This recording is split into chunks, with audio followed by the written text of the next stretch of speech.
നിന്റെ സംരക്ഷണത്തെ സർവശക്തന്റെ തണലിൽ കഴിയുന്നവനും കർത്താവിനോട് എന്റെ സങ്കേതവും എന്റെ കോട്ടയും ഞാൻ ആശ്രയിക്കുന്ന എന്റെ ദൈവവും എന്ന് പറയും. അവിടുന്ന് നിന്നെ വേടന്റെ കെണിയിൽ നിന്നും മാരകമായ മഹാമാരിയിൽ നിന്നും രക്ഷിക്കും. തന്റെ തൂവലുകൾ കൊണ്ട് അവിടുന്ന് നിന്നെ മറച്ചുകൊള്ളും. അവിടുത്തെ ചിറകുകളുടെ കീഴിൽ നിനക്ക് അഭയം ലഭിക്കും. അവിടുത്തെ വിശ്വസ്തത നിനക്ക് കവചവും പരിചയവുമായിരിക്കും. രാത്രിയിലെ ഭീകരതയെയും പകൽ പറക്കുന്ന അസ്ത്രത്തെയും നീ ഭയപ്പെടേണ്ട. ഇരുട്ടിൽ സഞ്ചരിക്കുന്ന മഹാമാരിയെയും നട്ടുച്ചയ്ക്ക് വരുന്ന വിനാശത്തെയും നീ പേടിക്കേണ്ട. നിന്റെ പാർശ്വങ്ങളിൽ 1000 മരിച്ചു വീണേക്കാം, നിന്റെ വലതുവശത്ത് 10,000. എങ്കിലും നിനക്കൊരു അനർത്ഥവും സംഭവിക്കയില്ല. ദുഷ്ടരുടെ പ്രതിഫലം നിന്റെ കണ്ണുകൾ കൊണ്ട് തന്നെ നീ കാണും. നീ കർത്താവിൽ ആശ്രയിച്ചു, അത്യുന്നതനിൽ നീ വാസമുറപ്പിച്ചു. നിനക്കൊരു തിന്മയും ഭവിക്കയില്ല, ഒരനർത്ഥവും നിന്റെ കൂടാരത്തെ സമീപിക്കയില്ല. നിന്റെ വഴികളിൽ നിന്നെ കാത്തുപാലിക്കാൻ അവിടുന്ന് തന്റെ ദൂതന്മാരോട് കൽപ്പിക്കും. നിന്റെ പാദം കല്ലിൽ തട്ടാതിരിക്കാൻ അവർ നിന്നെ കൈകളിൽ വഹിച്ചുകൊള്ളും. സിംഹത്തിന്റെയും അണലിയുടെയും മേൽ നീ ചവിട്ടി നടക്കും. യുവസിംഹത്തെയും സർപ്പത്തെയും നീ ചവിട്ടി മെതിക്കും. അവൻ സ്നേഹത്തിൽ എന്നോട് ഒട്ടി നിൽക്കുന്നതിനാൽ ഞാൻ അവനെ രക്ഷിക്കും. അവൻ എന്റെ നാമം അറിയുന്നത് കൊണ്ട് ഞാൻ അവനെ സംരക്ഷിക്കും. അവൻ എന്നെ വിളിച്ചപേക്ഷിക്കുമ്പോൾ ഞാൻ ഉത്തരമരുളും. അവന്റെ കഷ്ടതയിൽ ഞാൻ അവനോട് ചേർന്ന് നിൽക്കും. ഞാൻ അവനെ മോചിപ്പിക്കുകയും മഹത്വപ്പെടുത്തുകയും ചെയ്യും. ദീർഘായുസ് നൽകി ഞാൻ അവനെ സംതൃപ്തനാക്കും. എന്റെ രക്ഷ ഞാൻ അവന് കാണിച്ചു കൊടുക്കും. ദൈവവചനമാണ് നാം കേട്ടത്. നമ്മുടെ കർത്താവായ മിശിഹായ്ക്ക് സ്തുതി. സ്തുതി. ദൈവത്തിന്റെ രക്ഷ നമ്മൾ വ്യക്തിപരമായി അറിയണം എന്നുള്ളത് നമ്മളെക്കാൾ അധികമായിട്ട് ആരാ ആഗ്രഹിക്കുന്നത്?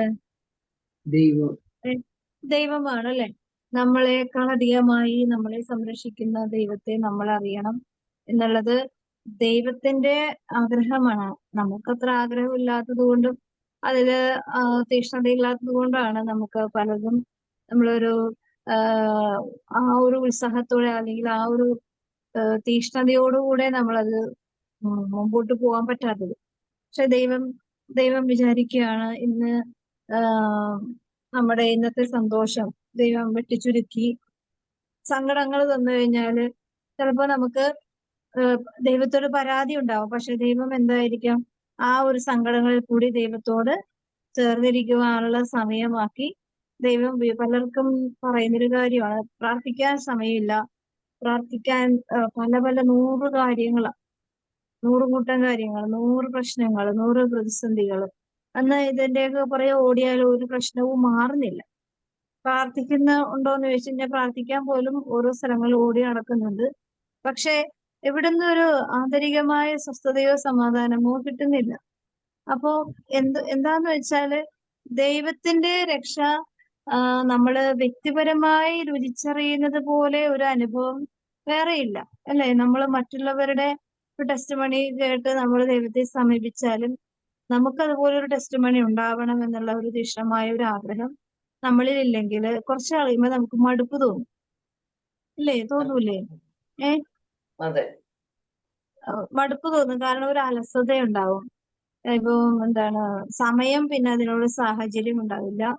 അല്ലെങ്കിൽ സാഹചര്യം ഉണ്ടെങ്കിൽ നമ്മുടെ ഒരു അലസത മുഴുവൻ നമുക്കത് ഒഴിവാക്കാനുള്ള ഒരു ചിന്ത, അത് പിന്നെ ആവാം പിന്നീടാവാം അങ്ങനെ ആയി ചിന്തിച്ചു കഴിഞ്ഞാൽ ഞാന് ചില കാര്യങ്ങൾ ശ്രദ്ധിക്കാറുണ്ട്. ചില സമയങ്ങളിലെ പ്രാർത്ഥനയ്ക്ക് എനിക്ക് എന്തെങ്കിലുമൊക്കെ മനസ്സിന് സ്വസ്ഥതയോ സന്തോഷമോ ഇല്ലാത്ത സമയത്ത് അവിടെ എല്ലാം എന്റെ ഒരു അലസതയും കൂടി ഉണ്ടാവും, അതില് ഇടകലർന്നുണ്ടാവും. എനിക്ക് സ്വസ്ഥതയും സന്തോഷവും ഇല്ലാത്ത സമയത്ത് എനിക്ക് പ്രാർത്ഥിക്കാനോ അത്ര അങ്ങോട്ട് എന്തോ ഒരു കുറവുള്ള പോലെ തോന്നാറുണ്ട്. പക്ഷെ ഞാനത് വേണ്ട വിധത്തിൽ കൈകാര്യം ചെയ്യാത്തത് കൊണ്ട് ആ കുറവ് അങ്ങനെ തന്നെ നിൽക്കും. പിന്നെ അങ്ങോട്ട് കുറച്ചും കൂടി മുമ്പോട്ട് പോകുമ്പോ കുറവ് അവിടെ ഇരുന്ന് വലിയ കുറവായി മാറും. അങ്ങനെ തോന്നിയിട്ടുണ്ടോ നിങ്ങക്ക്?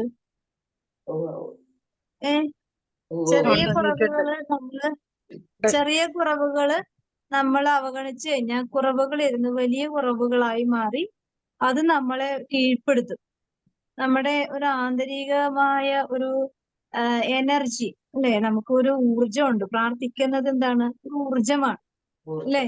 അതെ അതെ ദൈവിക ശക്തിയുടെ ഒരു കൃപയാണ് പ്രാർത്ഥന അല്ലെ. ശക്തി എന്ന് പറഞ്ഞാൽ എന്താണ്? ഊർജമാണ് അല്ലെ. പ്രാർത്ഥന ഒരു ശക്തിയാണ് അല്ലെ. അതെ അതെ അതെ നമ്മുടെ എല്ലാ ബലഹീനതകളെയും അതിജീവിക്കുവാനായിട്ട് നമ്മൾ പ്രാർത്ഥിച്ച ശക്തി പ്രാപിക്കും അല്ലെ. അതെ അതുകൊണ്ടാണ് ഈശോ പറയുന്നത് പ്രാർത്ഥനയും ഉപവാസവും കൂടാതെ നെഗറ്റീവ് നമ്മളിൽ നിന്ന് പുറത്തു വിട്ടുപോവില്ല അല്ലെ. അതെ. സാത്താന്റെ ശക്തി നമ്മളിൽ നിന്ന് വിട്ടുപോവില്ല. പ്രാർത്ഥിച്ചാല് നമ്മളില് ദൈവിക ശക്തി വരും എന്നുള്ള ഒരു വാക്കും കൂടി നമ്മളോട് ഈശോ ആ വചനത്തിൽ കൂടി പറയും. പ്രാർത്ഥിച്ചാൽ നിനക്ക് ദൈവത്തിന്റെ ശക്തി ലഭിക്കും, പ്രാർത്ഥിച്ചില്ലെങ്കിൽ എന്ത് സാധിക്കില്ല? ദൈവത്തിന്റെ ശക്തി ദുർബലമായി നമുക്ക് ഫീൽ ചെയ്യും. എന്തുകൊണ്ടാണ്? പ്രാർത്ഥിക്കാത്തത് കൊണ്ട്. മാത്രമല്ല നമ്മൾ ദുർബലമാവുന്ന അനുസരിച്ച് ബലപ്പെടുന്നത് എന്താണ്? സാത്താന്റെ സാത്താന്റെ ശക്തിയാണ്. അപ്പൊ നമുക്ക് പ്രാർത്ഥന കുറയുമ്പോ നമ്മൾ ദുർബലമാകുന്ന ഒരു വശത്ത് ദുർബലമാകുമ്പോൾ മറുവശത്ത് ശക്തി പ്രാപിക്കുന്നുണ്ട്. എന്ത്? സാത്താന്റെ ശക്തി അല്ലേ. നമ്മള് പ്രാർത്ഥിക്കുമ്പോ ദൈവത്തിന്റെ ശക്തി നമ്മളിൽ ഉയർന്നു വരും.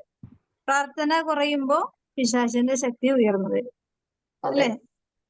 ഇത് നമ്മള് തന്നെ കൈകാര്യം ചെയ്യേണ്ട ഒരു കാര്യമാണ്. ദൈവം സഹായിക്കാത്തത് കൊണ്ടാണോ ഇതൊക്കെ സംഭവിക്കേണ്ടത്? അല്ല. നമ്മളുടെ സ്വാതന്ത്ര്യം, നമ്മളുടെ തീരുമാനം, നമ്മളുടെ ആഗ്രഹം, നമ്മുടെ താല്പര്യം ഇതനുസരിച്ചാണ്. നീ വിചാരിച്ച ദൈവം മാത്രം വിചാരിച്ച നമ്മൾ രക്ഷപ്പെടില്ല അല്ലെ. ദൈവം നമ്മള് കൂടി സഹകരിക്കണം. ദൈവം സ്വാതന്ത്ര്യം തന്നിട്ടുണ്ട് നമുക്ക്. ഈ സ്വാതന്ത്ര്യത്തില് പിശാചിന് ഇടിച്ചു കയറാൻ ഭയങ്കര താല്പര്യമുള്ള കാര്യമാണ്. പക്ഷെ ദൈവം വളരെ പരിശുദ്ധനും മാന്യനുമാണ് അല്ലെ. നമുക്ക് നമ്മൾ വിചാരിക്കുന്നു ഇപ്പൊ നമുക്ക് നമ്മുടെ മക്കളിലോ നമ്മുടെ കീഴിലുള്ള ആരിലും നമുക്കൊരു സ്വാതന്ത്ര്യം നമുക്ക് ഉപയോഗിക്കാം. പക്ഷെ അതിനേക്കാൾ എത്രയോ ഉന്നതമാണ് ദൈവം അല്ലെ. ഒരു ജോലി സ്ഥലത്ത് അവരുടെ ബോസിന് അവരുടെ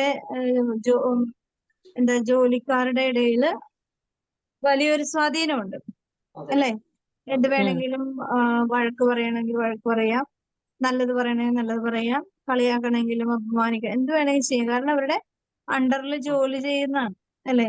പല സ്ഥലങ്ങളിലും പല അപമര്യാദകളുടെ ഇടകളിലും ജീവിക്കേണ്ടി വന്നിട്ടുണ്ട്. പക്ഷെ എന്തുകൊണ്ടാ ജോലി ഉപേക്ഷിച്ചു പോയ വരുമാനം കിട്ടില്ല എന്നുള്ളൊരു ഇതില് അങ്ങനത്തെ ഒരു അസ്വസ്ഥതയിലൊക്കെ നിൽക്കും. പക്ഷെ എന്തുകൊണ്ടാണ്? അവർക്ക് അവരുടെ അണ്ടറിൽ ജോലി ചെയ്യുന്നതുകൊണ്ട് അവർക്ക് ആ ഒരു സ്വാതന്ത്ര്യം നമ്മുടെ ജീവിതത്തിൽ അങ്ങനെ ഉപയോഗിക്കുകയാണ്, ദുരുപയോഗിക്കുകയാണ്. പക്ഷെ ദൈവത്തിന് അതിനേക്കാൾ എത്രയോ ഉന്നതമായ സ്വാതന്ത്ര്യം നമുക്ക് നമ്മുടെ ജീവിതത്തോട് ദൈവത്തിനുണ്ട് അല്ലേ കേട്ടോ. എന്നിട്ട് ദൈവം ഒരു മരണം വരെ ആ സ്വാതന്ത്ര്യത്തില് നമ്മുടെ ജീവിതകാലത്തില് ഇങ്ങനെ കയ്യേറ്റം ചെയ്യാറില്ല അല്ലെ. നമ്മുടെ സ്വാതന്ത്ര്യത്തിൽ ഏറ്റവും കയ്യേറ്റം ചെയ്യാൻ അനുവാദവും അധികാരവും ഉള്ള ഒരു ശക്തിയാണ് ദൈവം നമ്മളോട്. പക്ഷെ ദൈവം മരണം വരെ ദൈവം അങ്ങനെ ചെയ്തിട്ടില്ല. ഒരു മനുഷ്യനോടും അങ്ങനെ ചെയ്തിട്ടില്ല, ഇന്ന് വരെ ചെയ്തിട്ടില്ല. അത് ഏത് കുഞ്ഞിനോട് പോലും അങ്ങനെ ചെയ്തിട്ടില്ല. അഥവാ ഇനി ചെയ്യുന്നുണ്ടെങ്കിൽ തന്നെ ചെയ്തിട്ടില്ല എന്ന് പറയാൻ പറ്റില്ല. ഒരുപാട് ഏറ്റവും ഇങ്ങനെ ഹൃദയത്തില് പൂർണ്ണമായും ദൈവത്തെ സ്നേഹിക്കുന്ന വ്യക്തികളോട് ദൈവം സ്വാതന്ത്ര്യത്തോടുകൂടെ പെരുമാറാറുണ്ട് അല്ലെ. വിശുദ്ധരുടെയൊക്കെ ചരിത്രങ്ങൾ എടുത്ത് വായിക്കുമ്പോൾ നമുക്ക് അങ്ങനെ മനസ്സിലാക്കാം. അതായത് ദൈവത്തിന് അവരോടുള്ള സ്വാതന്ത്ര്യം അതായത് ഇപ്പൊ എന്റെ സ്വാതന്ത്ര്യം ഞാൻ ദൈവത്തിന് മുമ്പിൽ കൊടുക്കുകയാണ്. വാക്കാ കൊടുക്കുകയല്ല, ജീവിതം കൊണ്ട് പൂർണ്ണമായ ഒരു സമർപ്പണം. പൂർണ്ണമായ ഒരു സമർപ്പണം എന്ന് പറഞ്ഞാൽ നമുക്കത് അതിനെ ക്ലെയിം ചെയ്യാനായിട്ട് നമുക്ക് ജീവിതം തന്നെയാണ് അല്ലെ. നമ്മൾ വാവുകൊണ്ട് പറയുന്ന പോലെ അല്ല. വാവുകൊണ്ട് പറയുന്നത് നമുക്ക് എപ്പോ വേണമെങ്കിലും മാറ്റാം. പക്ഷെ വാവുകൊണ്ട് പറയുന്നത് ഹൃദയത്തിൽ നിന്ന് വരുന്നതാണ് അധരം സംസാരിക്കുന്നതെന്ന് പറയുന്നില്ലേ പലപ്പോഴും. പക്ഷെ നമ്മളത് തെറ്റിക്കാറുണ്ട്. നമ്മള് ഹൃദയത്തിൽ നിന്ന് ആഗ്രഹിക്കും, അധരം കൂടി വരും. 2-3 ദിവസം കഴിയുമ്പോൾ അത് 2-3 ദിവസം കഴിയുമ്പോഴേക്കും അത് തെറ്റിക്കാനുള്ള ഒരുപാട് പ്രചോദനങ്ങളും സാഹചര്യങ്ങളും ഒക്കെ ഉണ്ടാവും. പക്ഷെ നമ്മൾ അതിനോട് വിശ്വസ്ത പുലർത്തി ദൈവമേ അതോ എനിക്കൊന്ന് അതിൽ നിലനിൽക്കണമെന്ന് ആഗ്രഹമുണ്ട് ആത്മാർത്ഥമായിട്ട് അതിനുവേണ്ടി പ്രാർത്ഥിക്കുകയും പ്രയത്നിക്കുകയും ചെയ്തു കഴിഞ്ഞാൽ അത് നിലനിൽക്കുവാനായിട്ട് ദൈവം കൃപ കൊണ്ട് നമ്മളെ സഹായിക്കും. പക്ഷെ നമ്മൾ അത്രയും എഫേർട്ട് എടുക്കാറില്ല പല കാര്യങ്ങളിലും.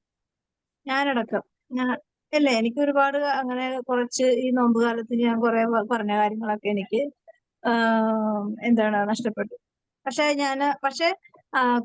എങ്കിലും കർത്താവ് എന്നെ ഓർപ്പിച്ചു തരാറുണ്ട്, നീ പറഞ്ഞ കാര്യങ്ങൾ എന്താ നീ ശ്രദ്ധിക്കാത്തത്, അല്ലെങ്കിൽ ആ കാര്യത്തിൽ എന്താ നിനക്ക് വാക്ക് പാലിക്കാൻ പറ്റാത്തത്. ഇപ്പൊ ഈ അടുത്ത ദിവസങ്ങളിലൊക്കെ എന്നോട് ഈശോ പറയുന്ന ഒരു കാര്യമാണ് വിശ്വസ്തത പുലർത്തണം. അപ്പൊ എന്താ കാര്യം? വിശ്വസ്തത കുറയുന്നതുകൊണ്ടാണ് വിശ്വസ്തത പുലർത്തണമെന്ന് പറയുന്നതിന്റെ കാരണം, അല്ലേ? അതെ. നമ്മൾ വിശ്വസ്തത കുറയുന്നതനുസരിച്ച് വിശ്വസ്തത കുറയുന്നു എന്ന് ദൈവം അറിയിച്ചു തരും. അത് എങ്ങനെ അറിയിച്ചു തരും? നമ്മളുടെ വിശ്വസ്തതയുടെ ആ ഒരു ഏറ്റക്കുറച്ചിലാണ് നമ്മുടെ പെരുമാറ്റം, നമ്മുടെ സംസാരം, നമ്മുടെ ജീവിത രീതി, നമ്മുടെ സാഹചര്യങ്ങളെല്ലാം പല പ്രലോഭനങ്ങളിൽ നീ വീണിട്ടുണ്ട് അല്ലെ? പത്രോസ്ലിയോട് പറയുന്നുണ്ട്, എന്റെ കാൽച്ചുവട്ടിൽ അവനുണ്ട്, അവനെ നീ കീഴ്പ്പെടുത്തണം എന്നാ പറയുന്നത്, അല്ലെ? ഏറ്റവും ശിഷ്യന്മാരോട് പോലും ഇങ്ങനെ പറഞ്ഞെങ്കിൽ നമ്മളോടൊക്കെ എത്രമാത്രം ദൈവം കൃപയോടുകൂടെ നമ്മളോട് കരുതലുണ്ട്. കാരണം ശിഷ്യന്മാരാരാ? ശിഷ്യന്മാർ ഈശോയുടെ കൂടെ ജീവിച്ചവരാ, അല്ലേ? നമ്മള് അതിൽ വിശ്വസിക്കുന്നവരാ. വിശ്വസിക്കുന്നവരുടെ കൂടെ ദൈവത്തിന്റെ അടയാളം ഉണ്ട്, അല്ലേ? അപ്പൊ അടയാളങ്ങൾ എങ്ങനെയായിരിക്കും നമ്മുടെ ജീവിതത്തിൽ വരുന്നത്? പ്രചോദനങ്ങൾ വഴി വരും, പ്രബോധനങ്ങൾ വഴി വരും, അനുഭവങ്ങളിൽ കൂടി വരും, ചിന്തകളിൽ കൂടി വരും. ഏത് വഴിക്കും ദൈവത്തിന് തരാൻ സാധിക്കും. അല്ലെങ്കിൽ ശത്രുക്കളിൽ കൂടി വരും, സ്വപ്നങ്ങളിൽ കൂടി വരും. അങ്ങനെ ഒരുപാട് സാഹചര്യങ്ങളിൽ കൂടി ദൈവം നമ്മെ പ്രൊമോട്ട് ചെയ്യുന്നുണ്ട് ആ വിശ്വസ്തതയിൽ നിലനിൽക്കാനുള്ള ഒരു കൃപയ്ക്ക് വേണ്ടി. അപ്പോ നമ്മളുടെ ഓരോ കാൽച്ചുവട്ടിലും പിശാചിന്റെ ഭീകരമായ ആക്രമണങ്ങളുണ്ട്.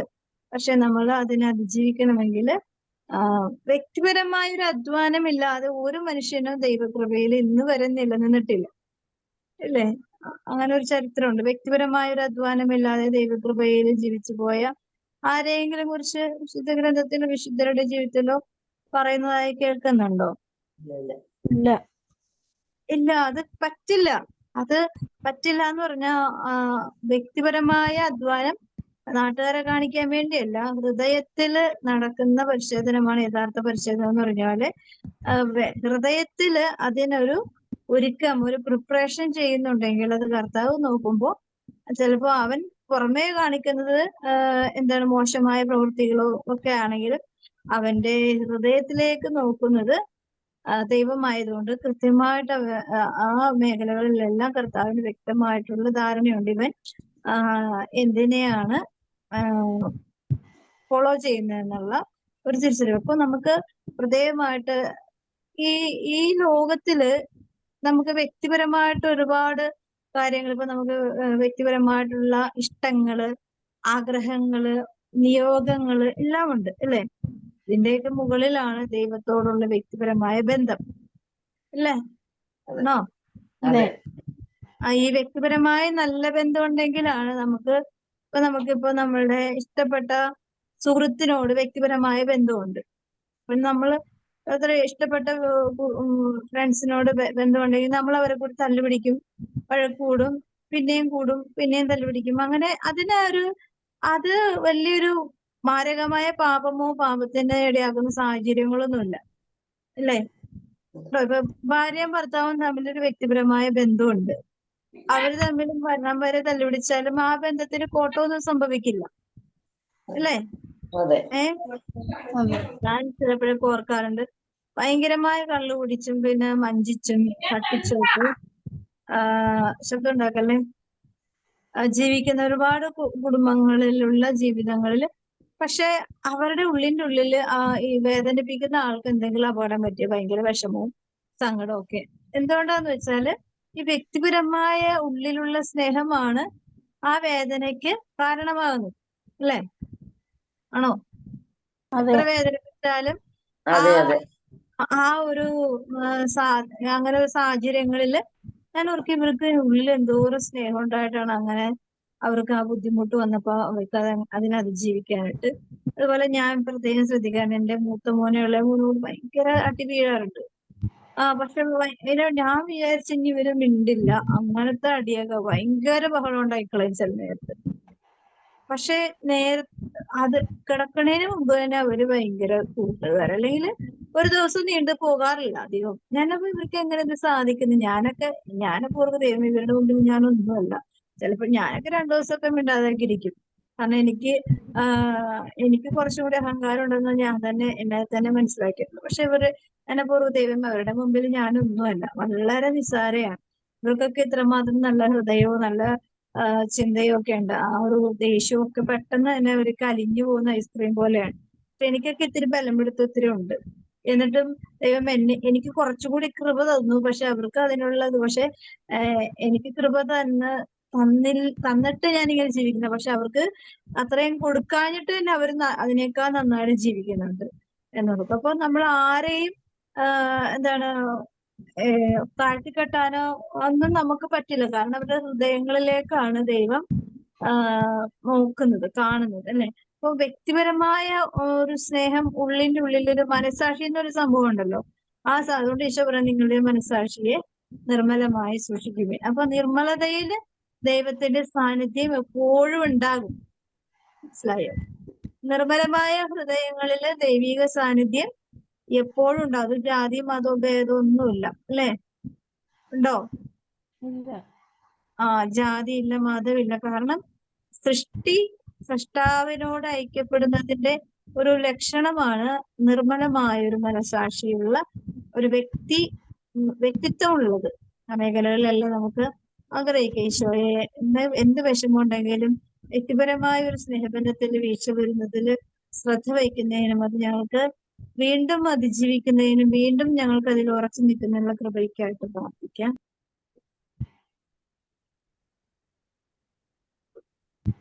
ഗ്രേസി പൗലോസ് വായിക്കട്ടെ.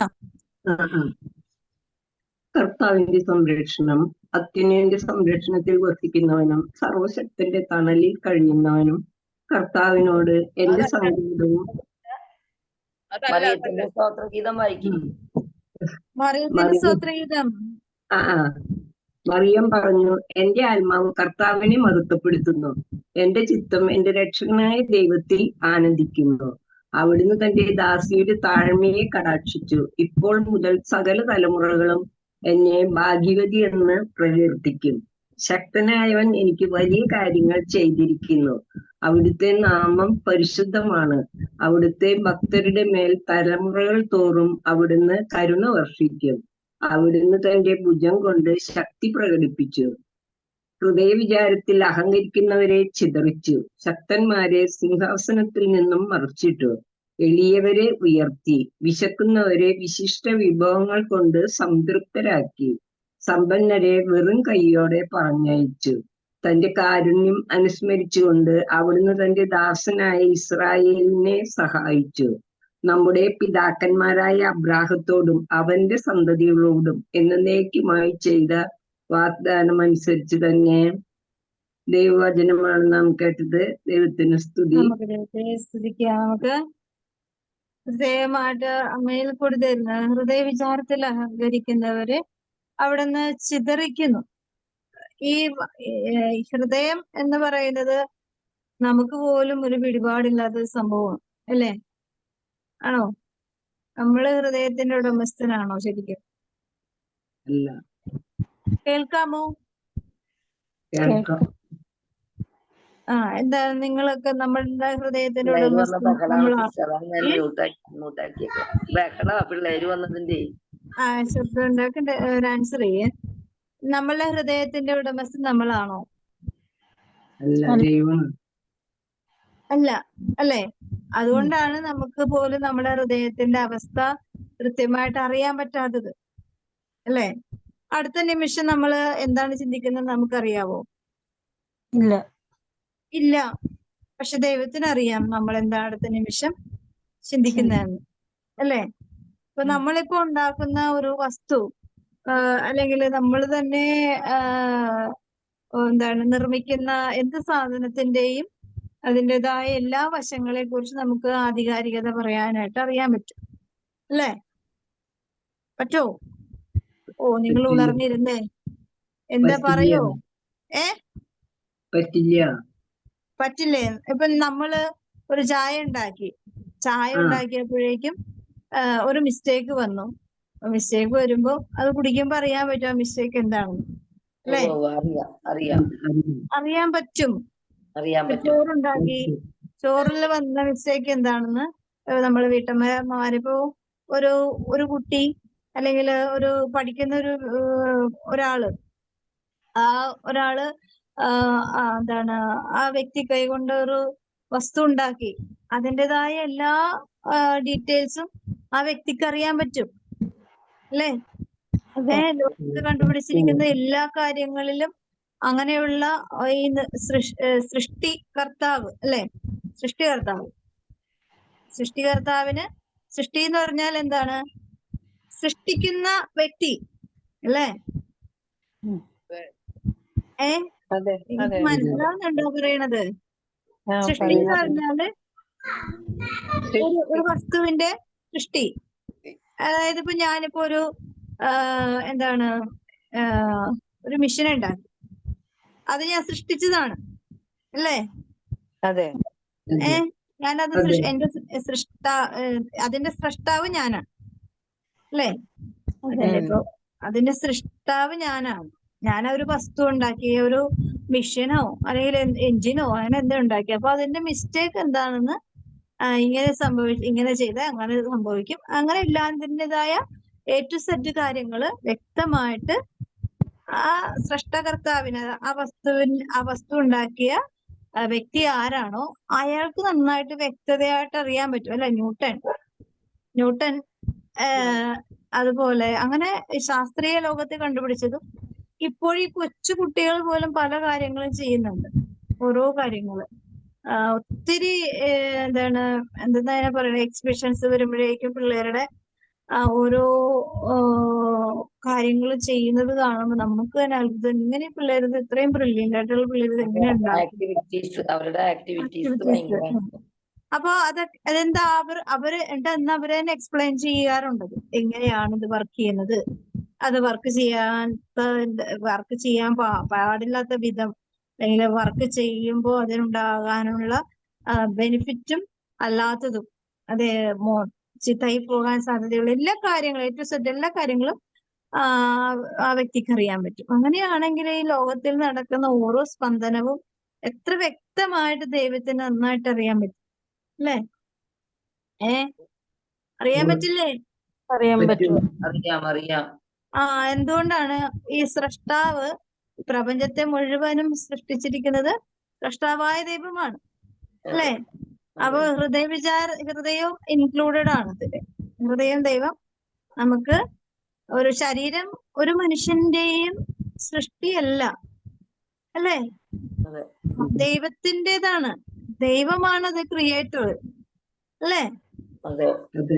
ദൈവം ഈ ശരീരത്തില് സ്കിന്ന് എത്ര ലെയർ ഉണ്ട്? 5 ലെയറായിട്ടുണ്ട് നമ്മുടെ സ്കിന്നിന് അല്ലേ? നമുക്ക് ഈ സ്കിന്നിന്റെ ഈ പുറമേയുള്ള സ്കിന്ന് കൂടാതെ 5 ലെയറായിട്ട് ഉണ്ട്. നമ്മുടെ 5 or 4 ലെയർ ഉണ്ട്. അത്രയും പെർഫെക്റ്റ് ആയിട്ടാണ് നമ്മുടെ ബോഡി. അല്ലെങ്കിൽ നമ്മള് ശരിക്കും എന്തൊരു അവസ്ഥയായിരിക്കും അല്ലെ? നമുക്ക് കാണാൻ എന്തെങ്കിലും ഭംഗി ഉണ്ടാവോ? കണ്ടാൽ തന്നെ വികൃത രൂപങ്ങളാണ്. നമുക്കിപ്പോ ഒരു മുറിവുണ്ടായി, മുറിവ് ഉണങ്ങാതെ പഴുത്ത പോലെ ഇരിക്കുന്നുണ്ടെങ്കിൽ ആ വശത്തേക്ക് നോക്കുമ്പോ നമുക്ക് പേടിയാവും അല്ലേ? മുറിവുകളുടെ ആ നിറം എല്ലാവർക്കും ഒരുപോലെ തന്നെയാണ്.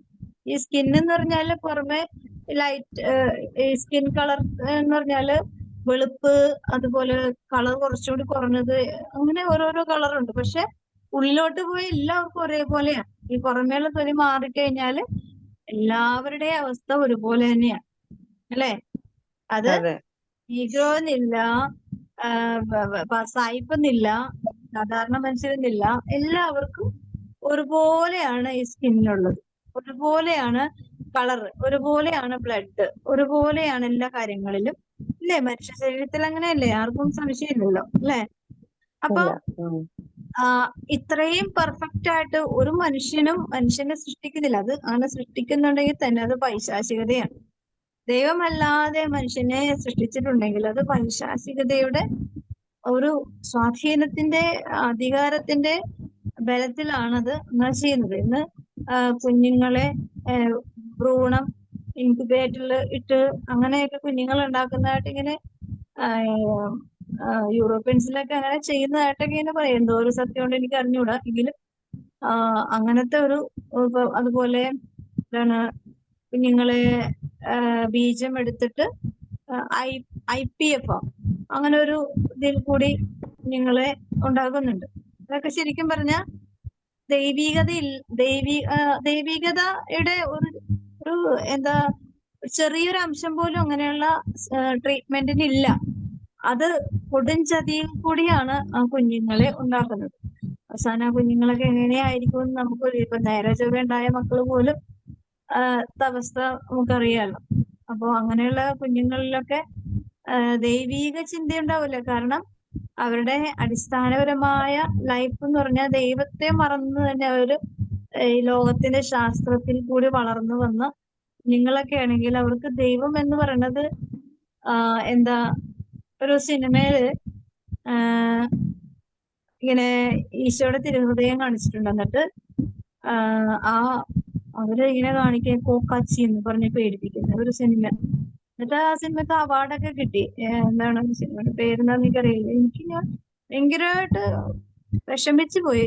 ഈശോയുടെ തിരുഹൃദയത്തിനെ കാണിച്ചിട്ട് ആ ഒരാള് കാണിച്ച കുഞ്ഞിനെ കാണിച്ചിട്ട് ഇതേ കോക്കാച്ചി എന്ന് പറഞ്ഞു കാണിച്ചു. അപ്പൊ അതുപോലത്തെ ഒരു ജനറേഷനാണ് ഇങ്ങനെ തുറന്നു വീണു വന്നത്. ഇനി നമ്മളുടെ വിശ്വാസമൊക്കെ ഒരു എന്താണ് ഇപ്പോഴത്തെ ജനറേഷൻസിന് ഒരു അസഭ്യമായി മാറാനുള്ള എല്ലാ പ്രചോദനങ്ങളും വിശ്വാസം ഒരുക്കി കഴിഞ്ഞിട്ടുണ്ട് അല്ലേ? ഉണ്ടോ? നിങ്ങൾ ആലോചിച്ച് നോക്കിയേ ഇപ്പോഴത്തെ ജനറേഷനിൽ പിള്ളേരുടെ പോക്ക് അല്ലേ? നമുക്ക് പിടിച്ചാൽ കിട്ടാത്ത അവസ്ഥയിലേക്ക് പോയിക്കൊണ്ടിരിക്കുന്നു. കിട്ടാത്ത അവസ്ഥയായി അല്ലെ? നമ്മൾ പ്രാർത്ഥിക്കുന്നവരുടെ വീട്ടിൽ അങ്ങനെയാണെങ്കിൽ പ്രാർത്ഥിക്കാത്തവരുടെ പ്രാർത്ഥന എന്താണെന്നറിയാതെ നമ്മുടെ വീടുകളിലൊക്കെ എന്തായിരിക്കും അവസ്ഥ അല്ലെ? നമുക്ക് നിശ്ചയിക്കാൻ പോലും പറ്റാത്ത അവസ്ഥയിലാണ് ലോകം പോയിക്കൊണ്ടിരിക്കുന്നത്. പക്ഷെ എന്നിട്ടും ദൈവം ഈ ലോകത്തെ താങ്ങി നിർത്തുന്നുണ്ടെങ്കിൽ ദൈവം നിശ്ചയിച്ചിരിക്കുന്ന കാര്യം എത്തുവോളം അതിന്റെ മേളിൽ ദൈവം കരുണ കാണിക്കും. നമുക്ക് ഈശോ നൽകിയിരിക്കുന്ന വചനഭാഗം ഹൃദയത്തിൽ നടക്കുന്ന പരിശോധനമാണ് യഥാർത്ഥ പരിശോധന. അപ്പൊ ഇന്ന് അറിയത്തിൽ സ്തോത്രഗീതത്തിൽ പറഞ്ഞിരിക്കുന്നത് ഹൃദയത്തിൽ അഹങ്കരിക്കുന്നവരെ ചിതറിക്കും. അത് ഉറപ്പുള്ള കാര്യമാണ്. അതിപ്പോ പ്രാർത്ഥിക്കുന്നവരായാലും പ്രാർത്ഥിക്കാത്തവരായാലും ദൈവത്തെ അറിയുന്നവരാണെങ്കിൽ അറിയാത്തവരായാലും ഈ ചിതറിക്കപ്പെടുന്ന ഒരു ജനത്തെ കുറിച്ച് വിശുദ്ധ ഗ്രന്ഥത്തിൽ പഴയ നിയമം മുതലേ ഉണ്ട് അല്ലെ? ദൈവത്തിന്റെ സ്നേഹത്തിനെതിരായി ജീവിക്കാനായിട്ട് മറുതലിക്കുകയും മല്ലടിക്കുകയും ചെയ്യുന്നവരെയൊക്കെ കർത്താവ് ശരിക്കും നല്ല ശിക്ഷകൾ കൊടുത്ത് വീണ്ടെടുക്കുകയും ചെയ്തേക്കണം അല്ലെ? ശിക്ഷിച്ച് തള്ളിക്കളഞ്ഞേക്കണല്ല, സ്വീകരിക്കുന്ന മനോഭാവമുള്ളവരെല്ലാവരെയും ദൈവം വീണ്ടെടുത്തിട്ടുണ്ട്. അല്ലാത്തവരെല്ലാം നിത്യനാശത്തിലേക്ക് പോയിട്ടുണ്ട്. അപ്പൊ ഈ നമ്മള് ആഗ്രഹിക്കണം ഹൃദയത്തിൽ എന്താ നടക്കണേന്ന് നമുക്ക് പോലും അറിയില്ല. ഞാൻ നേരത്തെ പറഞ്ഞ പോലെ നമ്മുടെ ഹൃദയത്തിന്റെ അവസ്ഥ ഇപ്പോ ഞാനിങ്ങനെ ശ്വസിക്കുകയാണ്, പെട്ടെന്ന് എങ്ങാനും ഒരു പ്രശ്നം വന്ന് വീണു. അപ്പൊ എന്റെ ഹൃദയമാണെന്ന് എനിക്ക് പറയാനാണെങ്കിൽ എനിക്ക് എന്റെ ഹൃദയത്തെ കുറിച്ച് വ്യക്തമായിട്ടുള്ള ഒരു അറിവുണ്ടായിരിക്കണം. മനസ്സിലാകുന്നുണ്ടോ? ഉണ്ട്. അതെ അല്ലേ? അറിവുണ്ടായി. എന്റെ ഹൃദയം, എന്റെ ഇഷ്ടം, എന്റെ ശരീരം, ഈ ശരീരത്തെ കുറിച്ച് എന്ത് ബോധ്യമുണ്ട് ഈ പറയുന്ന ആളുകൾക്ക് അല്ലെ? ഇന്നിപ്പോ പറയുന്ന ഒരു വെല്ലുവിളി എന്ന് പറഞ്ഞ് എന്റെ ശരീരം ഞാൻ എന്ത് വേണമെങ്കിലും ചെയ്യും, അത് ആർക്കാണ് ചെയ്ത്, ആർക്കാണ് അതിൽ ബുദ്ധിമുട്ട്, അത് എന്റെ ഇഷ്ടമാണ്, എന്റെ വ്യക്തിപരമായ സ്വാതന്ത്ര്യമാണ്. ഈ ശരീരത്തിനെ കുറിച്ച് എന്തെങ്കിലും ഒരു ചെറിയൊരു അറിവുണ്ടെങ്കിൽ ഇങ്ങനെ പറയൂ അല്ലെ? എന്റെ എന്നൊക്കെ പറയാനൊക്കെ വളരെ എളുപ്പമാണ്. പക്ഷെ എന്റെ എന്ന് പറയണമെങ്കിൽ എനിക്ക് അതിനെ കുറിച്ച് വ്യക്തമായ അറിവുണ്ടായിരിക്കണം. എന്റെ ഉടമസ്ഥയിലാണ്, നമുക്ക് ദാനമായി തന്നിരിക്കുന്നതാണ്. ദാനമായി കിട്ടുന്നത് പല്ലുണ്ടാ നോക്കരുതെന്ന് പറഞ്ഞ പോലെ ദാനമായി തന്നിരിക്കുന്നതിന് എന്താണ് കുറ്റം വിധിക്കുവാൻ പിശാചിന്റെ കയ്യിലേക്ക് കൊടുക്കുന്ന അവസ്ഥയിലേക്ക് നമ്മളുടെ ജീവിതം സ്വാർത്ഥപരമായി ഉപയോഗിച്ച് നമ്മുടെ ശരീരവും നമ്മുടെ ആത്മാവും നമ്മുടെ ഹൃദയവും നമുക്ക് എന്റെ സ്വന്തമാണെന്ന് പറയാൻ പോലുമുള്ള യോഗ്യത പോലും ഇല്ലാത്ത വിധം ഭീകരമായ അടിമത്തത്തിന്റെ കീഴിലാണ് ഇന്ന് ലോക ജനത പോയിക്കൊണ്ടിരിക്കുന്നത്. അതുകൊണ്ട് എന്റെ ശരീരം എന്ന് പറയാനായിട്ട് നമുക്ക് യോഗ്യതയുണ്ടോ? എന്റെ ഹൃദയം എന്ന് പറയാനായിട്ട് നമുക്ക് എന്തെങ്കിലും യോഗ്യതയുണ്ടോ? ആയിരുന്നെങ്കിൽ നമ്മൾ അതിനെ വ്യക്തമായി സൂക്ഷിക്കുകയും സംരക്ഷിക്കുകയും ചെയ്താനെ, അല്ലേ? ഇതിപ്പോ നമ്മൾ എന്റെ ആണെന്ന് പറയാനായിട്ടുള്ള യോഗ്യതയില്ല എന്നുള്ളത് വ്യക്തമായിട്ട് അറിയണമെങ്കിൽ നമ്മളൊക്കെ മരിക്കണം. നമ്മള് മരിച്ചു കഴിഞ്ഞിട്ട് പിന്നെ നമുക്ക് അതിനെ കുറിച്ച് അറിവുണ്ടാകുന്നത് കൊണ്ട് വല്ല ഗുണമുണ്ടോ? പാതാളം ശ്രദ്ധിക്കുന്നില്ല, അങ്ങയെ വാഴ്ത്തുന്നില്ല, കുഴിയിലേക്ക് ഇറങ്ങുന്നവർ അങ്ങയെ പ്രത്യാശിക്കുന്നുമില്ല. കാരണം എന്താ? കഴിഞ്ഞു, അവസാനിച്ചു, എല്ലാം അല്ലേ? അതുകൊണ്ട് ജീവിച്ചിരിക്കുന്നവർ മാത്രമാണ് അങ്ങയെ സ്തുതിക്കുന്നത്. അപ്പൊ ജീവിച്ചിരിക്കുന്നവർ മാത്രമാണ്, അവർക്കാണ് എല്ലാ കാര്യങ്ങളിലും കുറച്ചുകൂടി വ്യക്തമായ ധാരണ ഉണ്ടാകുവാൻ, വ്യക്തമായ അറിവുണ്ടാകുവാൻ ദൈവം സമയങ്ങളും സാഹചര്യങ്ങളും ഒരുക്കിയിരിക്കുന്നു. അപ്പൊ അതുകൊണ്ട് എന്താണ്, നമ്മുടെ ഹൃദയം നമ്മുടെ സ്വന്തമാണെങ്കിൽ ഹൃദയത്തിൽ നടക്കുന്ന എല്ലാ പ്രവൃത്തികളും എന്താണ്, അതായത് നമ്മുടെ ആന്തരിക അവയവങ്ങൾ ഇപ്പൊ എങ്ങനെയാണ് വർക്ക് ചെയ്യണത് നമുക്ക് ആർക്കെങ്കിലും അറിയാവോ? ആർക്കും അറിയില്ല. നമ്മുടെ കിഡ്നി എങ്ങനെയാണ് വർക്ക് ചെയ്യണത്, നമ്മുടെ ലിവർ, നമ്മുടെ ഇന്റേണൽ ഓർഗൻസ് ഒക്കെ എങ്ങനെയാണ് ഇപ്പൊ ഓടിക്കൊണ്ടിരിക്കുന്നത് നമുക്ക് ആർക്ക്? ഇത് വല്ലവന്റെ കാര്യമല്ല, അവനവന്റെ കാര്യമാണ്, അല്ലേ? നമുക്ക് ഒരു കാര്യം അറിഞ്ഞുകൂടാ, എന്നാലോ എന്റെ എന്റെ എന്റെ എന്റെ എന്ന് പറഞ്ഞാണ് നമ്മളൊക്കെ ജീവിക്കുന്നത്. പക്ഷെ അതില് ദൈവം ഇപ്പൊ നമ്മളിപ്പോ ഒരു 2 കിഡ്നി ഉണ്ടല്ലോ, നമ്മളിപ്പോ ഒരു കിഡ്നി ഒരാൾക്ക് കൊടുത്തു എന്ന് പറഞ്ഞ കർത്താവ് നമ്മളോട് ചോദിക്കൂല, അതെന്താണ് എന്നോട് ചോദിച്ചോ നീ കൊടുത്തത് എന്ന് ചോദിക്കുവോ കർത്താവ്? ഇല്ല, അതൊരു കരുണ കാണിച്ചതാണല്ലോ. അപ്പൊ ദൈവം പല കാര്യങ്ങളിലും വ്യക്തമായ കാര്യങ്ങളെല്ലാം നമ്മളെ നോക്കി മനസ്സിലായി. പക്ഷെ കർത്താവ് അറ്റാക്ക് ചെയ്യുന്നില്ല, പക്ഷെ പിശാച് നമ്മളെ ഭയങ്കരമായിട്ട് അറ്റാക്ക് ചെയ്യുന്നുണ്ട്, അല്ലേ? അതുകൊണ്ട് നമ്മളുടെ ശരീരത്തില് കർത്താവ് തന്നെ പറയുന്നുണ്ട്, നിന്റെ മുടിയിഴ ഓരോ മുടിയിഴയും താഴെ വീഴുമ്പോ നമ്മള് തൂത്തുവാരി പുറത്തു കളയും, അല്ലേ? കളയില്ലേ? നമ്മള് പിന്നെ അത് എണ്ണി നോക്കാൻ പോവല്ലേ, അല്ലേ? നോക്കാറുണ്ടോ? ഇന്ന് വരെ നോക്കിയിട്ടില്ല, ഞാൻ നോക്കിയിട്ടില്ല. നമ്മളത് കാണുമ്പോ ശല്യം പോലെയാണ്, അല്ലേ? വിഷമവും വേദനയും ഉണ്ടാവും. പിന്നെ എണ്ണിയും നോക്കില്ല, എത്രയും വേഗം പുറത്ത്. കാരണം എന്താ, അത് അകത്ത് കിടന്നാൽ നമ്മൾ കഴിക്കുന്ന ഭക്ഷണത്തിൽ വീണ് കഴിഞ്ഞാൽ കുടുംബകലഹം ഉണ്ടാവും. അതുകൊണ്ട് നമ്മൾ എത്രയും വേഗം പുറത്തിടും. പക്ഷെ പുറത്ത് നമ്മുടെ തലയിൽ നിന്നും സ്കിന്നിൽ നിന്നും അടന്നു പോന്നപ്പോ തന്നെ കർത്താവ് കണ്ടിട്ടുണ്ട്, അല്ലെ? ഇത്രയും പെർഫെക്റ്റ് ആയിട്ട് വേറെ നമ്മൾ പോലും നമ്മുടെ ആ കാര്യത്തിൽ അറിയുന്നില്ല. അല്ല, പുറമേ നടക്കുന്ന കാര്യങ്ങളാണ്, അല്ലെ? നമ്മളുടെ തലയുടെ സ്കിന്നിന്റെ അവിടെ നിന്ന് അതിന് അടന്നു പോകുന്ന, അതിനെ കൊഴിഞ്ഞു പോകുന്ന ആ നിമിഷം കർത്താവ് കണ്ടിട്ടുണ്ട്. നമ്മളത് താഴ്ത്ത് വീഴുമ്പോഴോ അല്ലെങ്കിൽ എവിടെയെങ്കിലും തങ്ങി നിൽക്കുമ്പോഴോ ഒക്കെ പെരക്കാൻ മുഴുവൻ മുടിയാണെന്ന് പറഞ്ഞ് നമ്മളതിനെ എടുത്തു കളയുന്നല്ലാതെ നമുക്ക് വേറൊന്നും. പക്ഷെ ആ കൊഴിഞ്ഞ സമയം തന്നെ കർത്താവ് കണ്ടിട്ടുണ്ട്. അങ്ങനെ ഇത് മുടി എന്ന് പറഞ്ഞ പുറത്തുള്ള സംഭവം, അല്ലേ? മുടി എന്ന് പറഞ്ഞാല് നമുക്ക് കാണാവുന്നതാണ്, കൊഴിഞ്ഞു പോകും. പക്ഷെ ഇപ്പൊ നമ്മുടെ ഹൃദയത്തിന്റെ ഉള്ളില് നടക്കുന്ന കാര്യം എന്തെങ്കിലും നമുക്ക് കാണാൻ പറ്റുമോ? ഒന്നും കാണാൻ പറ്റില്ല, ഒന്നും അറിയാൻ പറ്റില്ല. എന്തെല്ലാം ടെസ്റ്റ് ചെയ്യുമ്പോഴാണ് അത് എത്രത്തോളം ഫങ്ഷനിങ് നടക്കുന്നുണ്ട്, എത്രത്തോളം ആരോഗ്യമുണ്ട് ഹൃദയത്തിന്, എത്രത്തോളം ഹെൽത്തിയാണ് നമ്മളുടെ ആരോഗ്യം എന്നൊക്കെ 100,000 ടെസ്റ്റുകൾ ചെയ്യുമ്പോഴായിരിക്കും നമുക്കറിയാൻ പറ്റും, അല്ലേ? അപ്പോ ഞാൻ പറയണത് എന്താണ്, ഹൃദയത്തിൽ നടക്കുന്ന പരിശോധനമാണ് യഥാർത്ഥ പരിശോധന. അപ്പൊ ഹൃദയത്തിൽ നടക്കുന്നത് പരിച്ഛേദനമുണ്ടോ ഇല്ലയോ എന്നുള്ളത് ഇപ്പൊ നമ്മളിപ്പോ അനുദപിച്ചെന്ന് കർത്താവിനറിയാം എത്രത്തോളം ഇത് പോകുന്നു അല്ലെ. അതെ ജനം ദൈവത്തോട് മാപ്പ് ചോദിച്ച് പ്രാർത്ഥിച്ചു. പക്ഷെ ഉടനെ തന്നെ അടുത്ത വചനങ്ങളിലൊക്കെ പറയുന്നുണ്ട് എന്നിട്ടും അവര് പറഞ്ഞതെല്ലാം വഞ്ചന നിറഞ്ഞ നാവ് കൊണ്ട് അവരെന്നെ സ്തുതിക്കുന്നു. ഉടനെ തന്നെ അവര് എനിക്കെതിരെ വീണ്ടും പഴയ അവസ്ഥയിലേക്ക് പോകുന്നുണ്ട് അല്ലെ. ഇത് തന്നെ നമ്മളും പലപ്പോഴും അങ്ങനെയൊക്കെ തന്നെയാണ്. അപ്പോ ഈശോയുടെ ആഗ്രഹം എന്താണ്? ഇന്നൊരു പരിച്ഛേദനം നടത്തി. പരിച്ഛേദനം എന്ന് പറഞ്ഞാൽ എന്താ? ഒരു മാറ്റം അല്ലെ. ഹൃദയത്തിൽ നടക്കുന്ന മാറ്റം അല്ലെ. ഹൃദയം മുറിച്ചു മാറ്റാനല്ല പറയണത്. എന്ത് മാറ്റമാണ്? എല്ലാത്തിന്റെയും സ്റ്റോറേജ്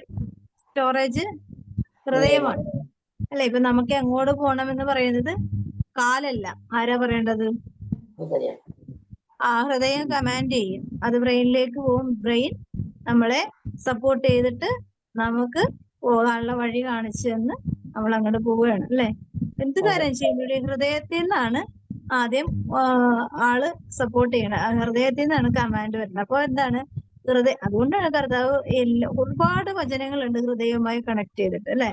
അപ്പൊ ഹൃദയത്തിൽ നടക്കുന്ന എല്ലാ പ്രവൃത്തികളും ആരോഗ്യത്തെക്കാൾ ഉപരിയായിട്ട് ആത്മാവിന്റെ എല്ലാ ചലനങ്ങളും ഹൃദയത്തിൽ കൂടിയാണ് സംഭവിക്കുന്നത് അല്ലെ. ആരോഗ്യവും ആത്മീയവും എല്ലാ കാര്യങ്ങളും ഹൃദയത്തിൽ സംഭവിക്കുന്നു എന്നുള്ളത്. അതുകൊണ്ടാണ് ഹൃദയത്തിൽ വലിയൊരു സ്റ്റോറേജ് ഉണ്ട് അല്ലെ. ആത്മാവിന്റെയും ആരോഗ്യത്തിന്റെയും ശരീരത്തിന്റെ എല്ലാത്തിന്റെയും ഹൃദയത്തില് ഒരു കുറച്ച് സമയം വർക്കിംഗ് ഒന്ന് ഹൃദയം റെസ്റ്റ് എടുക്കാൻ പോയാൽ നമ്മൾ ഡെഡ് ബോഡി ആവും.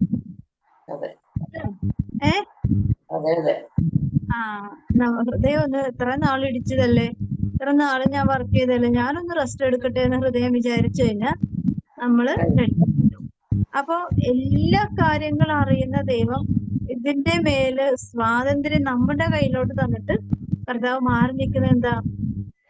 നമ്മളുടെ സ്വാതന്ത്ര്യം അനുസരിച്ച് നമ്മൾ ദൈവത്തെ സ്നേഹിക്കാനും നമ്മളിൽ പരിവർത്തനം നടത്തുവാനും നമ്മളിൽ ദൈവസ്നേഹം നിലനിർത്തുവാനും നമ്മളിൽ ദൈവാരാധന നിലനിൽക്കുവാനും നല്ലതെന്തെന്ന് ചിന്തിച്ച് നല്ലത് തീരുമാനിക്കുവാനും മോശമായവ വെറുത്തുപേക്ഷിക്കാനും എല്ലാത്തിന്റെയും ഒരു സ്വാതന്ത്ര്യമായിട്ടുള്ള ഒരു അവകാശം ദൈവം നമ്മൾക്ക് തന്നിരിക്കുകയാണ്. അതായത് ദൈവത്തിന്റെ അനുവാദം വഴി നമുക്ക് തന്നിരിക്കുകയാണ്. പക്ഷെ നമ്മൾ അങ്ങനൊന്നും ചിന്തിക്കണില്ല. അത് എന്റെ ഇഷ്ടമാണ്, ഞാൻ അങ്ങനെ ചെയ്യും എന്ന് പറഞ്ഞാൽ അങ്ങനെ ചെയ്യുകയാണ്. അപ്പോ ഹൃദയത്തിൽ നടക്കുന്ന ഒരുപാട് കാര്യങ്ങളുണ്ട്. പക്ഷെ അതിന്റെ ഏറ്റവും ചെറിയ കാര്യം പോലും നമ്മൾ ചിന്തിച്ചു കഴിഞ്ഞാൽ നമ്മൾ ഫെയിലാണ്. നമ്മൾ ഭയങ്കര ഫെയിലാണ്. കാരണം എന്താന്ന് വെച്ചാല് യഥാർത്ഥ പരിച്ഛേദന, അതായത് നമ്മളിപ്പോ ഇന്ന് പറയുന്നത് 24 മണിക്കൂറിനുള്ളില് അത് നമ്മള് അതിനെ തെറ്റിക്കാറുണ്ട് അല്ലെ. തെറ്റിക്കാറുണ്ട്. ഇന്ന് പറയുന്ന ഒരു കാര്യം ഇന്ന് ഈ സമയത്തിന് മുമ്പ് നമ്മൾ അത് പൂർണ്ണമായും അത് ഫോളോ ചെയ്തോ അനുസരിച്ചോ അതിൽ ഞാൻ നിലനിന്നോ അതിൽ ഞാൻ വിശ്വസ്ത പുലർത്തിയോ എന്ന് നോക്കിയാല് നമ്മൾ ഒരുപാട് അതിനു വേണ്ടി കഷ്ടപ്പെടണം. എന്നാൽ മാത്രമേ ആ 24 മണിക്കൂറിൽ നമുക്കറിയാൻ പറ്റും അല്ലെ. അപ്പൊ ആ ഒരു തിരിച്ചറിവ് ഈശോ പറയുന്നത് എന്താ? ഹൃദയത്തിൽ നടക്കുന്ന പരിശോധനമാണ് യഥാർത്ഥ പരിശോധന. ആ ഒരു ഈ നോമ്പ് കാലത്ത് കൃത്യമായിട്ടത് മനസ്സിലാക്കി ഉപയോഗിക്കാനുള്ള അനുഗ്രഹം നമുക്ക് പരിശുദ്ധമ്മയോട് ചേർന്ന് പ്രാർത്ഥിക്കാം.